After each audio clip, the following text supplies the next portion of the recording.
Hello everyone. आज है 6 नवंबर 2022 और मैं हिंदी में लेने वाला हूँ ये क्लास। आज बहुत सारे न्यूज़ है शेयर करने के लिए। तो चलिए देखते हैं आज का न्यूज़। तो पहला न्यूज़ है कि Punjab sees 12.59% rise in stubble burning incident in last 50 days according to Indian Council of Agriculture Research. Reliance Industries India's best employer in top 20 world wide according to Forbes. Market cap of 7 of top 10 most valued firms rises rupees 1.33 trillion. Reliance leads. India resumes sugar exports, allows 6 million tons till May 2023. Coal dispatch to power sector drops 6% in October. Delhi's air quality in very poor category. Minimum temperature settles at 17.5 degrees Celsius. SBI posts highest ever quarterly profit at rupees 13,265 crore in quarter 2. Public private partnership projects financial support up to rupees 5 crore to be provided for project development expenses. Share of gold in the total forex reserves rises according to the RBI report. Forex reserve jumps $6.56 billion in October 28 week. So these are the news. ये सारे news मैं cover करने वाला हूँ और इसमें जो भी बेसिक्स कंसेप्ट इन्वॉल्व है मैं सभी को एक्सप्लेन करूँगा। अगर आपको मेरा वीडियो अच्छा लगता है तो काइंडली लाइक शेयर और सब्सक्राइब करें मेरे चैनल को, ताकि मुझे मोटिवेशन मिलता रहे, ताकि मैं और ज़्यादा से ज़्यादा वीडियो बना सकूँ। तो पहला जो न्यूज़ है that is related to stubble burning, कि पंजाब में फिर से अभी जो इंसिडेंट आया है कि दोबारा से स्टबल बर्निंग का केसेस बहुत ज़्यादा बढ़ गया है। राइट, पंजाब में राइट नाउ अगर 6 नवंबर आज का बात करें तो 12.59% राइज हुआ है स्टबल बर्निंग में।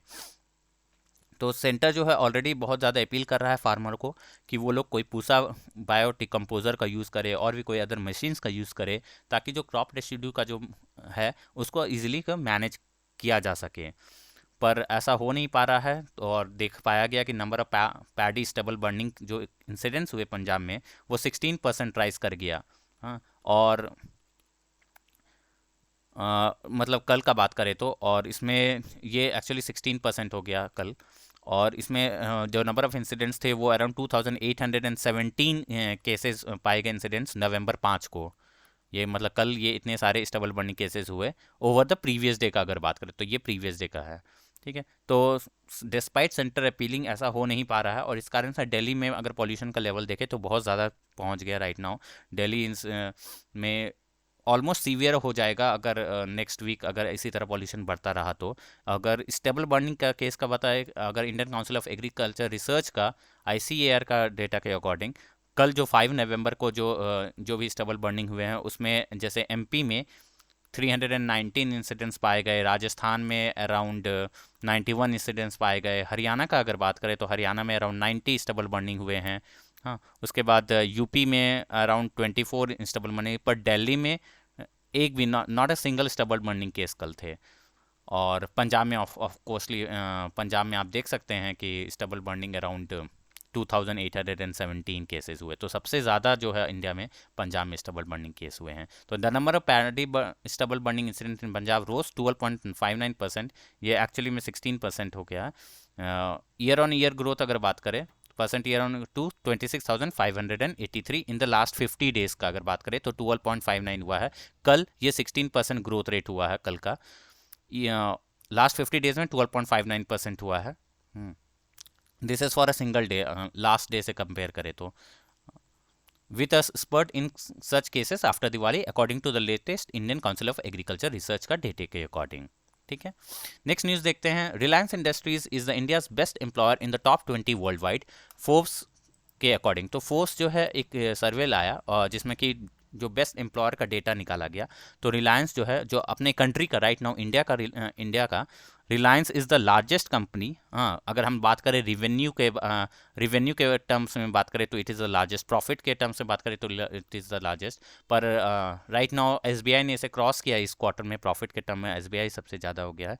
और मार्केट वैल्यू के बारे में बात करें तो Reliance is the largest company, और ये बेस्ट एम्प्लॉयर भी पाया गया इंडिया में। हाँ, और अगर इसका रैंकिंग का बात करें फोर्स के इस रैंकिंग में, फोर्स के कंट्रीज़ के रैंकिंग में, तो 20th रैंक आया है रिलायंस का। ऐसा कोई भी इंडियन कंपनी नहीं है जो कि टॉप 100 में आ सका है। हाँ, not a single company of India is in top 100 इस लिस्ट में। टॉप 100 में सिर्फ रिलायंस है जो कि 20th नंबर पे आया है। Reliance right now around 2.3 lakh employees को एम्प्लॉय करता है। 2.3 लाख, ये बहुत ज़्यादा हो गया। और अगर हम लोग ग्लोबल रैंकिंग का बात करें जो टॉप कंट्रीज़ आए हैं, तो नंबर 1 पे आप गेस कर सकते हैं, it is Samsung. Samsung is the best employer. हाँ, सैमसंग इज़ द, ये साउथ कोरिया का कंपनी है, it is the best employer. Second में आया है माइक्रोसॉफ्ट। हाँ, ये माइक्रोसॉफ्ट यूएसए का है। थर्ड आईबीएम अगेन यूएसए का है। Fourth is alphabet. हाँ, फिफ्थ इज़ एप्पल। हाँ, ये सारे सारे 2 से लेकर के जो ट्वेल्थ आए हैं, ये सारे यूएसए के कंपनीज हैं, राइट। 13th में आए हैं जा करके ये BMW है जो कि एक जर्मन कंपनी है, जर्मन ऑटोमोबाइल कंपनी है, जर्मनी का है। 14th में ऑफ कोर्स अमेजन फिर से यूएस का। और फिर 15th में डेकाथलॉन है। डेकाथलॉन ये एक फ्रेंच कंपनी है, हाँ, फ्रेंच जायंट है। और फिर और इंडिया में तो टॉप 100 में सिर्फ एक कंपनी है एंड दैट इज़ रिलायंस। उसके बाद अगर 100 के आगे HDFC है। HDFC इंडियन कंपनी है जो कि 137th, HDFC bank 137th rank पे है। और उसके बाद फिर बजाज है which is 173rd rank. So Reliance Industries is the country's largest company by revenues, profit and market value, is the India's best employer and the world's 20th best firm to work with, says Forbes ranking. Next news is market cap of 7 of top 10 most valued firms rises rupees 1.33 trillion, जिसमें कि Reliance lead कर रहा है, right. तो पहले हम समझ लेते हैं what is market cap. Market cap से आप क्या समझते हैं? तो मार्केट कैप बेसिकली क्या है कि मान लीजिए कोई कंपनी ABC है, इसका 1 करोड़ शेयर्स है, नंबर ऑफ शेयर्स 1 करोड़ है और एक शेयर का प्राइस है ₹9। ठीक, एक शेयर का प्राइस ₹9 है। तो इसका जो मार्केट कैप कैलकुलेट होगा दैट इज जो नंबर ऑफ शेयर्स है 1 करोड़ इंटू 9, जो प्राइस है market price that is around 9 crore, तो इसका मार्केट कैप ₹9 करोड़ होगा। तो ये एक तरह से मार्केट कैप, एम कैप जो बोलते हैं, it is basically theoretical cost क्या होगा अगर किसी कंपनी का सारे शेयर्स को खरीद लिया जाए उस मोमेंट पे। तो that is known as the market cap. इससे क्या होता है कि कंपनी का जो साइज का पता चलता है कि कंपनी का साइज क्या है, हाँ, उसके शेयर्स का कितनी वैल्यू है राइट नाउ। और भी तरीका से पता चलता है कंपनी का, जैसे कि इस कंपनी का सेल्स क्या है, हाँ, या फिर कंपनी का टोटल एसेट्स क्या है, फिक्स्ड एसेट्स हो गया। तो ये सबसे कंपनी का साइज पता है, but market cap is also way to know the company size. तो जो विद 10 वैल्यूड फर्म्स है, हाँ, उसमें 7 आउट ऑफ 10 जो है, जो मोस्ट वैल्यूड फर्म्स है, उनका जो मार्केट कैप है वो इंक्रीज कर गया 1.33 ट्रिलियन रुपीज से। जिसमें कि टॉप गेनर्स का अगर बात करें, हाँ, टॉप गेनर्स, तो टॉप गेनर्स इसमें ऑफ कोर्स रिलायंस है। Reliance is the top gainer. Second is TCS। Third में आया HDFC बैंक है, हाँ, this bank. And fourth is Infosys, हाँ। Fifth is SBI। Sixth is HDFC। और जो सेवेंथ है, जो हमने टॉप 7 आउट ऑफ 10 बोला ना, 7 आउट ऑफ 10, तो इसमें जो सेवेंथ है वो आया है ITC। So these are the top gainers. जो अगर हम लोग बात करें इसका राइट नाउ, रिलायंस का मार्केट कैप कितना है? 17.53 lakh crore. This is the market cap of Reliance. और इसमें एडिशन हुआ 0.45 लाख करोड़ का एडिशन हुआ, हाँ, जो गेन किया मार्केट कैप लास्ट वीक, तो इससे 7.53 लाख करोड़ हो गया। TCS, अगर हम SBI का बात करें विच इज़ अ बैंक, इसका मार्केट कैप हो गया 5.23 लाख करोड़ और इसने गेन किया अराउंड 0.20 लाख करोड़ का गेन किया, तो और 5.23 लाख करोड़ में चला गया। HDFC बैंक का अगर हम लोग बात करें तो दैट इज़ 4.52 लाख करोड़ का इसका मार्केट कैप है and it also increase by 0.16 lakh crore. हाँ, अगर हम लोग लूजर्स का बात करें जो लॉस किए हैं, हाँ, इसमें जिसका इरोजन्स हुए हैं, मार्केट कैपिटलाइजेशन कैप में इरोजन्स हुए हैं, वो है ICICI बैंक का इरोजन हुआ है। उसके बाद हिंदुस्तान यूनिलीवर का इरोजन हुआ है और भारती एयरटेल ऑफ कोर्स। इन तीन कंपनीज का बहुत ज़्यादा इरोजन हुआ, जिसमें कि इसका अराउंड 0.1015 लाख करोड़ का इरोजन हुआ। इसका market cap right now 16.31 lakh crore rupees है, हाँ। फिर हिंदुस्तान यूनिलीवर का अगर बात करें that is market cap is 4.92 lakh crore, इसमें 0.01 का लाख करोड़ का डिक्लाइन हुआ। भारतीय एयरटेल का बात करें तो दिस इज़ 4.52 लाख करोड़, हाँ, और इसका डिक्लाइन अराउंड 0.002 लाख करोड़ से डिक्लाइन हुआ इसका market cap. So this was all about the market capitalisation of the 7 out of 10 most valued firms. So together added 1.33 trillion in the market valuation last week में amid an overall positive trend in the equities with Reliance Industries emerging as the biggest winner हुए हैं Reliance ने. Next we come to India's resumed sugar export allows 6 million tons till to May 2023. तो क्या हुआ ना कि जून तक ना ये एक न्यूज़ आया था कि गवर्नमेंट ने बैन कर दिया था जून 1 से, हाँ रिस्ट्रिक्ट कर दिया था जून 1 2022 से शुगर का एक्सपोर्ट के ऊपर. शुगर एक्सपोर्ट नहीं किया जा रहा था क्योंकि ये फियर था सेंट्रल गवर्नमेंट को कि स्टोर बहुत ज़्यादा ज़रूरी है, स्टॉक शुगर का होना डोमेस्टिक कंजम्पशन के लिए, क्योंकि अभी राइट नाउ जो है फेस्टिव सीजन चलता है तो शुगर का डिमांड बहुत ज़्यादा बढ़ जाता है, इससे शुगर का प्राइस बढ़ जाएगा और इन्फ्लेशन ऑलरेडी बहुत हाई है. तो गवर्नमेंट नहीं चाहता था कि शुगर का प्राइस बढ़े, इसलिए इसके एक्सपोर्ट पे रिस्ट्रिक्शन कर दिया गया था. लेकिन अभी रिसेंटली कल जो है गवर्नमेंट ने अलाउ कर दिया कि एक्सपोर्ट कोटा फिक्स कर दिया कि हाँ 6 मिलियन टन्स ऑफ शुगर को एक्सपोर्ट किया जा सकता है. तो ये कब तक अलाउड है? ये मई 31 2023 तक ये अलाउ किया गया है, वो शिप कर सकते हैं, एक्सपोर्ट कर सकते हैं. पहले ऑफ कोर्स रेस्ट्रिक्ट किया हुआ था. तो इससे क्या होगा कि शुगर मिल्स जो है जो एक्सपोर्ट करेंगे उसको एक्सपोर्ट अर्निंग आ जाएगा. हाँ, शुगर मिल्स को एक्सपोर्ट अर्निंग मिलेगा. अर्निंग से ये क्या होगा कि वो जो है फार्मर का जो इससे भी रॉ मटेरियल खरीद रहे हैं, सो शुगर केन ले रहे हैं, फार्मर्स को पेमेंट कर सकेंगे. तो इससे क्या होगा, डोमेस्टिक डिमांड भी बूस्टअप होगा, शुगर का जो एक्सेस शुगर है वो भी चला जाएगा, फॉरेक्स रिजर्व्स आएंगे. हाँ, एक्सपोर्ट होगा तो फॉरेक्स आएगा, तो फिर इससे भी इंडिया को बेनिफिट होगा. तो फूड मिनिस्ट्री एलोकेटेड मिल वाइज कोटा एलोकेट कर दिया है विच कैन बी एक्सचेंज या ट्रेडेड, और ये कोटा को ट्रेड भी कर सकते हैं, एक दूसरे से एक्सचेंज भी कर सकते हैं. सो दिस इज इसमें कुछ ज़्यादा था नहीं बताने को, सिर्फ I wanted to tell you कि हाँ कि restrictions on the export has been removed from sugar. Next is coal dispatch to the power sector drop 6% in October. तो जो डिस्पैच किया जा रहा था कोल, अगर हम लोग बात करें अक्टूबर 2021 से अक्टूबर 2022 में, हाँ ये ईयर ऑन ईयर, तो लास्ट टाइम जो डिस्पैच किया गया था अमाउंट वो था 59.79 मेट्रिक टन, राइट. और ये जो है 56.49 मेट्रिक टन हो गया अक्टूबर 2022 में. तो देर इज़ अ डिक्लाइन कितना, अगर हम परसेंटेज कैलकुलेट करो, there is a decline of 5.5%.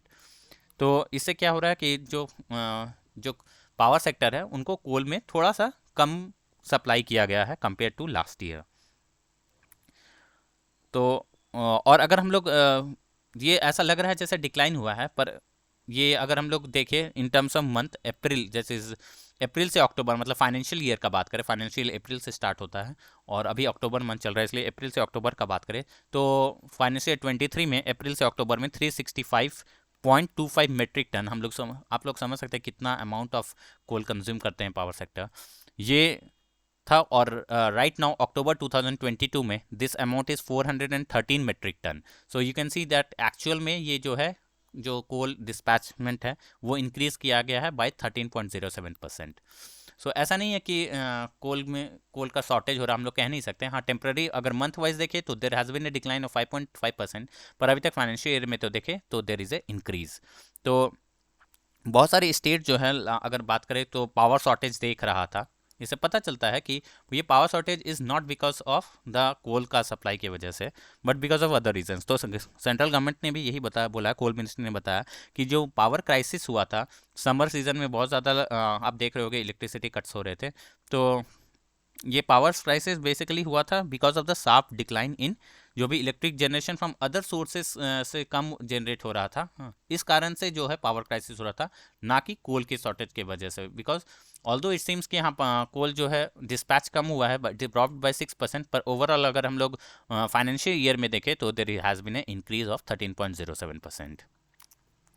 So this was all about the news. Next is Delhi's air quality in a very poor category. Minimum temperature settles at 17.5 degrees Celsius. तो right now Delhi almost एक gas chamber की तरह बन गया है. There is a lots of pollution. हाँ, और ये 17.5 डिग्री सेल्सियस का बात करें तो ये दिस इज़ अ 3 नॉच, मतलब 3 डिग्री सेल्सियस एवव है, एवव द सीजनल एवरेज से बात करें तो. हाँ, और central pollution control board basically निकालता है, central pollution CP control board.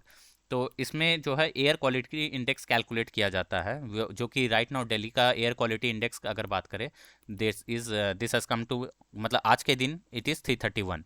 6 नवंबर, अगर 10 AM का बात करें, 6 नवंबर आज के दिन, तो the air quality index is 331। हाँ, तो ये बेसिकली 331 आता है वेरी पुअर क्वालिटी के कैटेगरी में। ये कैटेगरी डिवाइड होता है, मतलब 0 से लेकर के 500 तक का कैटेगरी होता है, जिसमें कि 0 से 50 हो गया, 51 से 100 है, 100 टू 101 से 200, इस तरह से कैटेगरीज डिवाइडेड होते हैं। ये इस कैटेगरी 0 से 50 के बीच में गुड होता है, इससे सेटिस्फैक्ट्री माना जाता है, राइट। इसे मॉडरेट माना जाता है। 100 to 200 is up to moderate. अगर हम 200 से 300 का बात करें तो this is a poor category, ये पुअर कैटेगरी में आता है। 301 से 400 this is a very poor category. तो राइट नाउ जो है ये इस कैटेगरी 331 है, this is a very poor category 331। और 401 से अगर 500 का बात करें तो दिस इज़ सीवियर कैटेगरी। तो इट इज़ पॉसिबल कि ये दिल्ली का एयर क्वालिटी सीवियर कैटेगरी में पहुंच जाए अगर इसी तरह से पोल्यूशन बढ़ता रहा तो। सो दिस, इसमें कुछ वैसा जानने का था नहीं, पर फिर भी आई टोल्ड कि आपको पता रहे कि किस तरह से central pollution control board air quality index के को कैटेगरी वाइज डिवाइड कर रखा है। Next is SBI post the highest ever quarterly profit at ₹13,265 crore in Q2। तो ये जो है ईयर ऑन ईयर अगर हम लोग प्रॉफिट का बात करें, नेट प्रॉफिट जो है SBI का इंक्रीज हुआ है बाय अराउंड 74%। ये बहुत ही रोबस्ट परफॉर्मेंस है SBI का। हाँ, और year on year growth of course हुआ है नेट प्रॉफिट में। Q2 मतलब कि अप्रैल मई जून फर्स्ट क्वार्टर होता है, जुलाई से लेके सितंबर वाले क्वार्टर में, हाँ, इस क्वार्टर में there is a 74% year in net profit. इसका नेट अगर हम बात करें नेट इंटरेस्ट इनकम का, हाँ, तो नेट इंटरेस्ट इनकम भी इंक्रीज हुआ है बाय 13%। आई होप आपको पता हो नेट इंटरेस्ट इनकम क्या है। ये नेट इंटरेस्ट इनकम 13% से इंक्रीज किया है, और इसका अभी राइट नाउ हो गया है 33,183 करोड़ रुपीज़। तो इतना नेट इंटरेस्ट इनकम कमाया है इस क्वार्टर में, क्वार्टर सेकंड में। नेट इंटरेस्ट इनकम क्या है? जो भी इंटरेस्ट जो पे किया जाता है ना, NII से डिनोट करते हैं, जो भी इंटरेस्ट पे किया मतलब इंटरेस्ट अर्न किया है और माइनस इंटरेस्ट जो पे किया है, उसका डिफरेंस को नेट इंटरेस्ट इनकम बोलते हैं। तो अर्न कैसे करता है? जैसे ये लोन वगैरह एडवांसेस देता है, जो एसेट्स होते हैं उससे अर्न करता है। पे कैसे होता है? जो लाइबिलिटीज़ होते हैं जैसे डिपॉजिट्स के ऊपर पे करते हैं। तो इन दोनों का डिफरेंस से कैलकुलेट होता है नेट इंटरेस्ट इनकम। और एक होता है net interest margin. Net interest margin होता है basically net interest income divided by जो एसेट्स है, एसेट्स इंटरेस्ट अर्निंग जो एसेट्स है उससे डिवाइड करते हैं, तो नेट इंटरेस्ट मार्जिन आता है। तो ये नेट इंटरेस्ट इनकम इंक्रीज हुआ 33,183 करोड़ रुपीज़ से। So this is also a very big amount. Operating profit increase हुआ है। जो प्रॉफिट जो ऑपरेटिंग एक्सपेंसेस को कंसिडर करते हैं उसमें अराउंड वो हो गया है 21,120 करोड़ क्वार्टर सेकेंड में, which is 17% more compare to last 2021 का क्वार्टर सेकंड का बात करें, कंपेयर करें तो 17% ग्रोथ रेट हुआ है इस Q2 में 2022 में। तो there is a 17% increase from this to this. तो एडवांसेस का अगर हम लोग बोले कि कितने लोन्स एंड एडवांसेस दे रहे हैं, तो इन एडवांसेस जो है वो 30.35 लाख करोड़ रुपीज़ है SBI का सेकेंड क्वार्टर में, जो कि 20% ग्रोथ रेट हुआ है compare to the last quarter in last year. Quarter second 2021 से क्वार्टर सेकेंड 2022 में कंपेयर करें तो there is a 20% growth in loans and advances. और इसका भी कारण है because of which the net interest income जो है इतना इंक्रीज हुआ है बाय 13%। और इनका चेयरमैन है SBI का दिनेश खरा। हाँ, दिनेश खरे इनका मानना है कि जो लोन ग्रोथ है ये आगे भी ऐसे ही होगा। हाँ, फाइनेंशियल ईयर 23 में एक्सपेक्ट कर रहे हैं कि 14 से 16% तक लोन ग्रोथ हो। जैसे यहाँ 20% का ग्रोथ हुआ इस quarter, financial year total financial year में it will be average out to around 14 to 16%, which is a very good growth rate. और ये ग्रोथ रेट बेसिकली जो है कॉर्पोरेट लोन में ज़्यादा हुआ है। हाँ, कॉर्पोरेट लोन में ज़्यादा ग्रोथ हुआ कंपेयर टू अगर हम लोग रिटेल का बात करें। तो कॉर्पोरेट लोन में कौन कौन सा आता है आपको पता होना चाहिए कि बेसिकली जो इंफ्रास्ट्रक्चर सेक्टर है, इंडस्ट्रीज है, कंपनीज को जो लोन दिया जाता है, स्पेशली इंफ्रा में ग्रोथ रेट हुआ है। फिर ऑयल एंड मार्केटिंग कंपनीज में ग्रोथ है, सर्विस सेक्टर में ग्रोथ है। सर्विस सेक्टर जैसे कि स्पेशली NBFCs में, ये सारे इन इन कॉर्पोरेट एंटिटीज़ में का जो लोन्स एंड एडवांसेस है वो ज़्यादा दिया गया compare to the retail sector. Retail sector में भी ग्रोथ हुआ, स्पेशली ऑटो लोन में हुआ है, होम लोन में हुआ है, राइट। और गोल्ड लोन, ये सब रिटेल में आता है, एजुकेशन वगैरह, हाउसिंग लोन। तो ये इन इन तीन चीज़ की वजह से रिटेल सेक्टर में भी बहुत ज़्यादा ग्रोथ हुआ है। सो SBI has actually perform very well this quarter, और आई होप बैंकिंग सेक्टर ऐसे ही डेवलप करते रहे, इससे इंडियन इकोनॉमी को भी बहुत ज़्यादा फ़ायदा होता है। Next we come to the public private partnership project के बारे में है, वेयर फाइनेंशियल सपोर्ट दिया जाएगा up to ₹5 crore to be provided for project development expenses के लिए। हाँ, तो फिर जो फाइनेंस मिनिस्ट्री है वो एक स्कीम लेकर के आया है जिसमें कि फाइनेंशियल सपोर्ट दिया जाएगा प्रोजेक्ट डेवलपमेंट एक्सपेंसेस के लिए। ये स्कीम का नाम है IIPDF।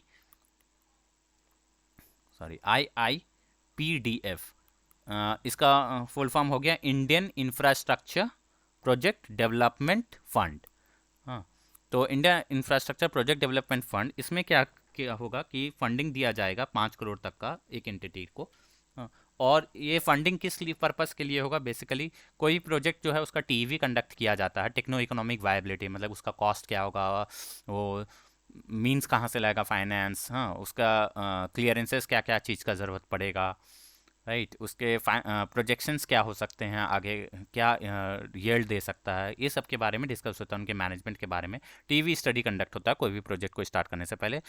उसमें एक पैसे लगते हैं, उसमें जो कंसल्टेंट होते हैं उनको पैसे देना होता है, वो लोग टीवी कंडक्ट करके देते हैं, बैंक्स भी टीवी कंडक्ट करता है। उसके बाद फिर एनवायरमेंटल इम्पैक्ट असेसमेंट हो गया, इसके लिए पैसे के खर्च होता है। लीगल रिव्यू चाहिए, हाँ, कि रूल्स एंड रेगुलेशन सारे फॉलो हो रहे हैं कि नहीं उस प्रोजेक्ट में। प्रोजेक्ट डॉक्यूमेंटेशन के लिए पैसे चाहिए होते हैं। तो इन सारे खर्चों के लिए अराउंड 5 करोड़ रुपीज़ पर एंटिटी को दिया जाएगा for under the scheme India infrastructure project development fund के अकॉर्डिंग। ये ऐसा नहीं कि वो अपने ओन स्टाफ को सैलरी देने में ये यूज़ करे, ऐसा नहीं किया जा सकता है। ये स्पेसिफिक सिर्फ प्रोजेक्ट रिलेटेड ही यूज़ किया जाएगा। इस प्रोजेक्ट का टोटल आउटले का अगर हम लोग बात करें, हाँ, this total outlay will be around ₹150 crore का आउटले किया जाएगा, दिया जाएगा फॉर ए पीरियड ऑफ 3 साल के लिए, बेसिकली 2022-23 से लेकर के 2024-25 तक इस प्रोजेक्ट को दिया जाएगा। और ये IIPDF जो है, ये जो स्कीम है, ये सेंट्रली स्पॉन्सर्ड स्कीम होगा, सेंट्रल सेक्टर स्कीम होगा। हाँ, सेंट्रल सेक्टर दो तरह का होता है, सेंट्रल स्पॉन्सर्ड स्कीम और सेंट्रल सेक्टर। ये हो गया सेंट्रल सेक्टर स्कीम और ये हो गया सेंट्रल स्पॉन्सर्ड।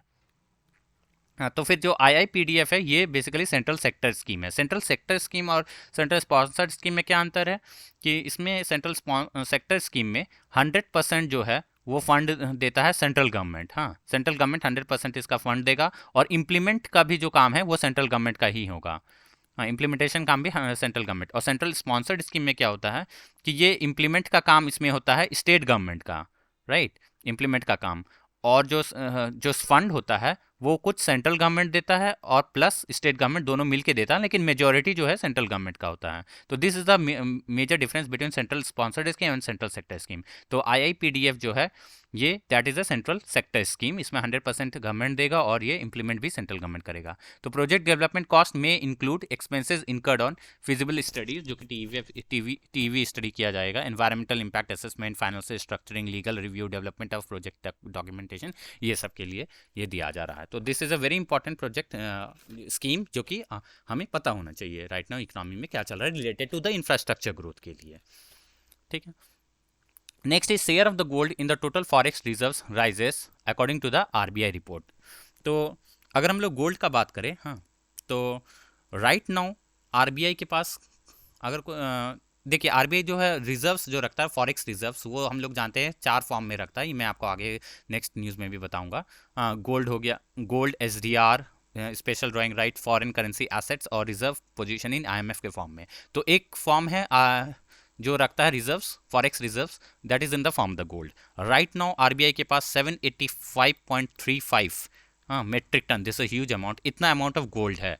और ये गोल्ड बेसिकली जो है RBI दो जगह रखा है, बेसिकली 447.30 मेट्रिक टन बात करें तो ये गोल्ड रखा है बैंक ऑफ इंग्लैंड के पास, RBI ने बैंक ऑफ इंग्लैंड के पास डिपॉजिट है, plus bank of international settlement के पास है। और जो डोमेस्टिक के डोमेस्टिकली जो आरबीआई ने रखा है that is around 296.48 metric tonne. So ये 785 मीट्रिक टन ऑफ रिजर्व्स है आरबीआई के पास गोल्ड राइट नाउ। और अगर हम बात करें जो गोल्ड का जो forex reserves as a forex reserves जो है गोल्ड का अमाउंट इंक्रीज हो गया है। तो इंक्रीज अगर हुआ है तो राइट नाउ लास्ट ईयर 2000 सितंबर 21 से कंपेयर करें सितंबर 2022 का, तो there is a increase of 41.51 metric ton gold. मतलब आरबीआई ने गोल्ड इतना गोल्ड खरीद कर रखा, अपना जो सरप्लस है वो बढ़ा दिया है। That is it has increase right now 5.88% से 7.06% तक इंक्रीज कर गया है। So there is a increase by 41.51 metric tonne of golds with RBI. और फॉरेक्स रिजर्व्स बेसिकली हम लोग जानते हैं आरबीआई के लिए, किसी भी इकोनॉमी के लिए बहुत इंपॉर्टेंट होता है फॉरेक्स रिजर्व्स। वो जो है उससे आरबीआई बहुत सारे जो ग्रोथ पैरामीटर्स है उसको इफेक्ट कर सकता है, इंटरेस्ट रेट को इफेक्ट कर सकता है, फॉरेक्स एक्सचेंज रेट को इफेक्ट कर सकता है डायरेक्टली या इनडायरेक्टली। हाँ, तो that is a very important for RBI. और फॉरेक्स रिजर्व्स वो है इंपोर्ट कवर भी देता है। अगर हम लोग इंपोर्ट कवर का बात करें, मतलब कि कितने इतने रिजर्व्स, कितने मान लीजिए कुछ अमाउंट ऑफ रिजर्व है तो उस रिजर्व से कितना दिन तक का इंपोर्ट को के लिए पैसे दिया जा सकता है। तो राइट नाउ जून 2022 में अगर पूछे कि इंपोर्ट कवर कितना फॉरेक्स रिजर्व्स है, तो फॉरेक्स रिजर्व्स जो है इंपोर्ट कवर ऑफ 10.4 मंथ्स का इंपोर्ट कवर कर सकता है। ये जून 2021 का बात करें लास्ट टाइम, तो वो अराउंड 15.8 मंथ्स का इंपोर्ट कवर कर पा रहा था। मतलब हमारा फॉरेक्स रिजर्व्स घट गया है। और बीच में मार्च 2022 का बात करें तो we had 11.8 months of import cover.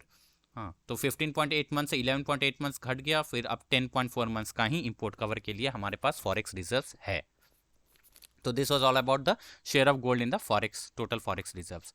अब हम लोग बात आ रहे हैं जो एक्चुअल में मैं बता रहा था कि फॉरेक्स रिजर्व्स जो है जिसमें कि गोल्ड भी एक तरह का कंपोनेंट है, वो that has jumped by $6.56 billion on October 28। तो जो रिजर्व्स है वो that has increase by 6.56 billion जो वीकेंड आया था अक्टूबर 28 2022 में। और जो फाइनल जो अमाउंट आया of forex reserves that is around $531.081 billion. हाँ, इतना अमाउंट ऑफ फॉरेक्स रिजर्व्स है। ये एक्चुअली में बहुत ज़्यादा घट गया है, पहले इससे भी ज़्यादा था, अराउंड $110 बिलियन ये घट गया। पहले अराउंड $642 बिलियन था। और इसमें हम लोग जानते हैं फॉरेक्स रिजर्व्स के कंपोनेंट क्या होते हैं, मैं एक बार आपको बता देता हूँ। पहला है गोल्ड, हाँ। Second is foreign currency assets.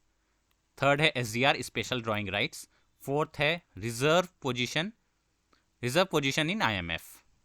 हाँ, तो अगर हम लोग अमाउंट के बारे में बात करें तो गोल्ड जो है अराउंड $556 मिलियन का गोल्ड है आरबीआई के पास as in the form of the reserves right now. और this has foreign currency assets, it has increased by around $5.77 billion. This is $185 million. This is million special drawing rights, and this is reverse position in IMF is $48 million. तो reserve position in IMF क्या है कि IMF को के सारे countries को कुछ Kota of currencies रखना पड़ता है। तो इंडिया में भी, इंडिया मतलब आरबीआई को भी एज ए कोटा जो फिक्स है आरबीआई का इंडिया का, वो उसको रखना पड़ता है। That is a reserve position in IMF. As T R special drawing rights, this is basket of currencies जिसमें कि ट्रेड किया जा सकता है। तो इसलिए 5 करेंसीज है। जापान का है, चाइना का रिनमिनबी है, जापान का युआन है, यूरो है, पाउंड स्टर्लिंग है, डॉलर है। और ये फॉरेन करेंसी एसेट्स जो भी RBI in the form of RBI किसी कंट्री को लोन दिया है या फिर आरबीआई डिपॉजिट रखा है किसी इंटरनेशनल बैंक में, तो that is the foreign currency assets. और गोल्ड तो हम लोग जानते हैं, and we read about the gold. तो ड्यूरिंग कैलेंडर ईयर जनवरी से अगर हम लोग बात करें अक्टूबर 2022, जनवरी 22 से अक्टूबर 2022 में, तो रिजर्व्स जो है डिक्लाइन किया बाय अराउंड $110 बिलियन। हाँ, मैंने कहा था कि पहले $531 बिलियन से बहुत काफ़ी ज़्यादा था। दैट इज़ $110 बिलियन $0.938 बिलियन घट गया रिजर्व्स हमारा। RBI had to actually sell in order to control the exchange rate. और अगर हम लोग बात करें फाइनेंशियल ईयर का, दैट इज़ मार्च से लेकर के अक्टूबर, मतलब अप्रैल से लेकर के अक्टूबर का, तो it has declined bye $76.228 billion. हाँ, तो फाइनेंशियल ईयर में मतलब मार्च से लेकर अक्टूबर तक 76 और जनवरी से लेकर अक्टूबर तक अराउंड $110 बिलियन का डिक्लाइन हुआ है फॉरेक्स रिजर्व्स में। So this was all about the news we wanted to cover. I hope आप लोग काफ़ी कुछ सीखे होंगे। हाँ, share of gold, PPP, all ये सारे न्यूज़ एक्चुअली इंपॉर्टेंट है in order to understand the economy and business या फिर फाइनेंस रिलेटेड पूरे इंडियन इकोनॉमी के बारे में अगर समझना है तो इफ़ अगर आप कॉन्स्टेंटली इन न्यूज़ को पढ़ते रहेंगे तो यू विल एक्चुअली अंडरस्टैंड कि इंडियन इकोनॉमी कैसे फंक्शन करता है। If you like my channel please subscribe, I would request, ताकि आई गेट मोटिवेटेड कि मैं और भी ज़्यादा वीडियो बनाऊँ and keep you updated with the latest financial business news. Thank you so much.